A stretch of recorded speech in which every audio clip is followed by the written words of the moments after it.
యేసుక్రీస్తు నామంలో జ్ఞానవాణి వీక్షితులందరికీ ఉత్థాన ప్రభు శాంతి సమాధానాలు. ఈ దినం సువార్త పఠనంలో ప్రభు పలికిన పలుకులు సాక్షాత్తు ఆయన జీవిత సత్యాలు. నా యొద్దకు వచ్చు ఎవ్వరిని ఎన్నడూనూ త్రోసివేయను. ప్రభు పలికిన ఈ మాటలు ఆయనలో ఉన్న కరుణను, ప్రేమను మనకు తెలియచేస్తోంది. ఈ వాక్యం అనేక మందికి ఎంతో ఊరటను కలిగించింది. మన జీవితంలో మనం అనేక సందర్భాల్లో వ్యక్తుల చేత నిరాకరణను ఎదుర్కొంటాం. ఒకరి చేత తిరస్కరింపబడడం మన గాయాన్ని కలిగిస్తుంది.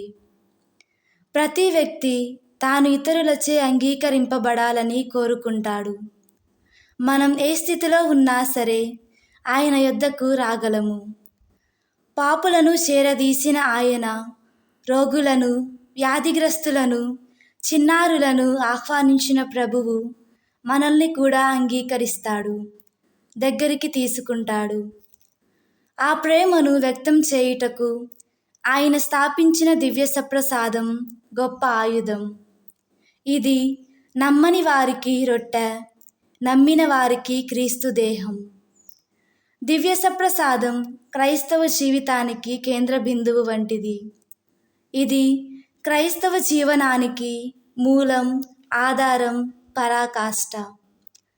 దివ్య సప్రసాదమును స్వీకరించిన ప్రతిసారి సాక్షాత్తు యేసు ప్రభువుని దివ్య శరీర రక్తాలను స్వీకరిస్తున్నామని విశ్వసించాలి.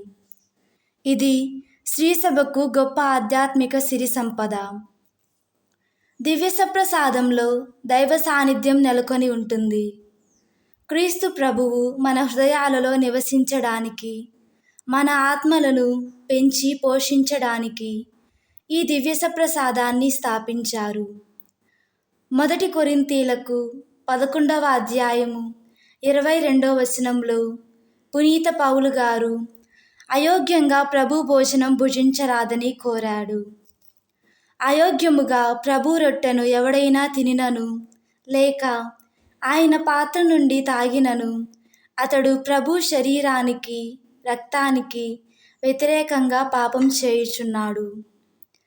దివ్య సప్రసాదాన్ని తీసుకోవాలన్న కోరిక ఉన్నవాళ్ళు కృపావర స్థితిలో ఉండాలి.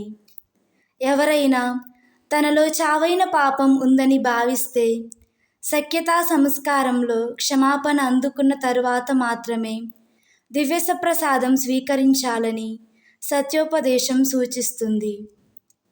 వాక్యం ఆలకించడం గొప్ప, లేక దివ్య సప్రసాదం స్వీకరించడం గొప్ప అంటే ముమ్మాటికి దివ్య సప్రసాదమే అని చెప్పాలి. ఆయన వాక్యం ఆలకించి అనుసరిస్తే ఆయన శరీర రక్తాలు భుజించే యోగ్యత లభ్యమవుతుంది అనేది మనం గ్రహించాలి. కాబట్టి మనం మన ఆలోచన విధానాన్ని దివ్య సప్రసాదానికి అనుకూలంగా మార్చుకోవాలి. పాప జీవితం జీవించే మనకు దేవుని సహకారం ఎంతైనా అవసరం. ఉత్థానుడైన క్రీస్తుతో ఏకమై జీవించేవాడు ఆయన సాయంతో ఇలాంటి బండరాళ్లను అనుదినం తొలగించుకుంటూ దుష్టశక్తుల్ని, సాతాను శోధనల్ని అధిగమించగలుగుతాడు. క్రైస్తవుడంటే తాను ఉత్థాన జీవితం జీవిస్తూ తోటి వారిని ఉత్తేజపరుచువాడు. మరి మనం కూడా ప్రభు వలె మన దగ్గరకు వచ్చిన వారిని తిరస్కారానికి గురి చేయకుండా వారికి ప్రేమను, మంచిని పంచాలి.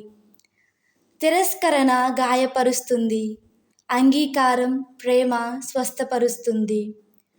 క్రైస్తవులమైన మనం ఎల్లప్పుడూ ఆ ఉత్థాన ప్రభులో నూతన జీవితాన్ని జీవించాలి. అంటే దుష్టశక్తులు, సాతానుకు, పాప జీవితానికి దూరంగా ఉండి ఉత్థాన క్రీస్తుతో ఐక్యమై జీవించాలి. క్రీస్తుని హృదయంలో మోస్తూ ఇతరులకు మన ప్రేమను, ఆప్యాయతను, క్షమాపణను పంచుదాం. జ్ఞానస్నానమందు మనందరం పరలోక తండ్రి చేత ఆకర్షింపబడి ఆయన బిడ్డలమయ్యాం. క్రీస్తు ప్రభుని సహోదరి సహోదరులమయ్యాం. అశాశ్వత లోకంలో జీవిస్తున్న మనం జీవవాక్కును విశ్వాసంతో ఆలకించి ధ్యానించి మన జీవితాలను ప్రభువుకు సమర్పించి ప్రభు వసుగు జీవాహారాన్ని భుజించి నిత్య జీవితమునకు పాత్రలు మగునట్టు చేయమని ప్రభువును ప్రార్థించుదాం.